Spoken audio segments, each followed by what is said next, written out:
Good morning, everyone. It's Tess, and today's tip 63. And I know I'm a bit late. I gotta do this quick and get to work.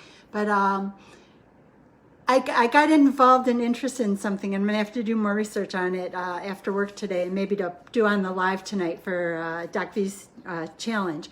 I was looking through articles on the internet because we know I love to research, and I ran across an article in Healthline that said, "Lose weight without diet or exercise," and I'm like, yeah. I know this is probably too good to be true, but I'm going to take a look at this article because I'm really curious what they're going to label as something you can do that doesn't pertain to diet and exercise. And I wasn't surprised to find out it's all stuff that we've always talked about. So really all they've done is taken a look at it in a different way, in a way that they can label it outside of diet and exercise. So I'm going to give you the tips that they talked about, and then I'm going to talk about one of the items. So Healthline Magazine, their tips for losing weight without diet or exercise are, number one, chew thoroughly, but that has nothing to do with diet.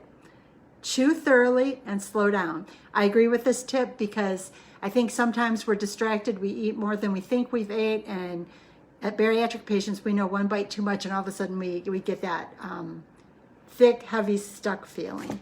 So I do agree with that, but I think it still relates to diet and exercise. Another item they talked about is smaller plates and silverware. That was interesting. I agree with that. I still do that to this day. I eat on smaller plates and I use children's silverware. This is something they talked about, but I'm going to address it in a different way. They talked about plenty of protein.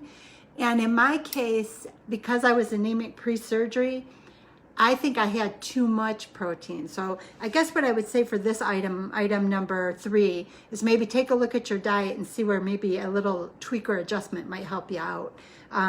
Maybe some people do need more protein. Maybe some people need less protein. I think a great ad for everybody is a green smoothie because it's a nutrition boost without a supplement. It says to store unhealthy foods out of sight. I think the first choice is not to buy them, but if they are in your house, hiding them somewhere might make you forget they're there. The next item was fiber-rich foods. Now, I think this is an important one. I can remember different programs who were doing higher fiber, so I did a little bit of research into fiber just for the top foods with fiber. And interestingly enough, we know processed foods now come with fiber, but our highest fiber foods are our natural foods from Mother Nature.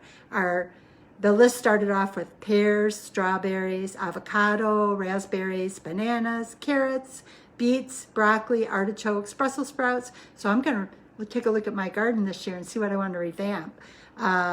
It talked about beets, broccoli, artichokes, Brussels sprouts, lentils, beans, chickpeas, quinoa, oats, popcorn, almonds, and sweet potatoes. So again, with the garden getting ready to get started, I'm going to take a look at some of these and add them in. But our best fiber-rich foods are the ones that are grown in nature.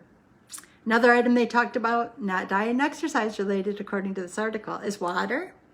We all know getting water in is important. Smaller portions. This is a good one. Eat without electronic distractions. I think it's the same thing as slowing down your food. If you eat without the distractions, you might not eat quite as much.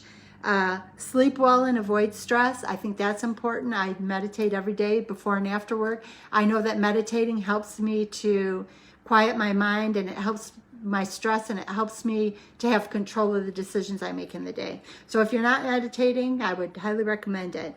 Then it talks about sleep well, eliminate sugary drinks, and this was an interesting one. Serve your unhealthy foods on red plates. So that's almost like the stop sign. Remember, this isn't a good food for you. So that was a new one. I haven't seen that before, so that was interesting. So I guess what I'll do is a quick recap of Healthline's article on the habits that you can put into play that are not diet or exercise, although I guess I kind of think they kind of do relate, that will help you to lose weight. Chew thoroughly, smaller plates. They say plenty of protein. I'm going to say take a look at your diet and see what you can adjust. Store unhealthy foods out of sight. Fiber-rich foods, which Mother Nature, pears, strawberries, avocados, raspberries, bananas, carrots, beets, broccoli, artichokes, Brussels sprouts, beans of all sorts, quinoa, oats, popcorn, almonds, and sweet potatoes. Smaller portions, no electronic distractions, so that you just eat what you need and you move on. And then you want to eliminate and avoid stress, no sugary drinks, and serve unhealthy foods on a red plate. So that one was kind of interesting. Maybe I'll have to buy a red plate in the next week. But again, I just wanted to kind of touch base and tell you that Healthline has 11 tips for losing weight without it being diet or exercise. I think it kind of does all work hand in hand, but maybe one of these tips will help you, because it reminded me why the gardening is important and the fruits and vegetables fresh are important, because those are natural sources of fiber. And that unhealthy foods on a red plate is really an interesting new thought.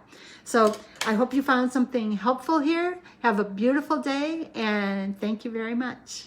Bye-bye.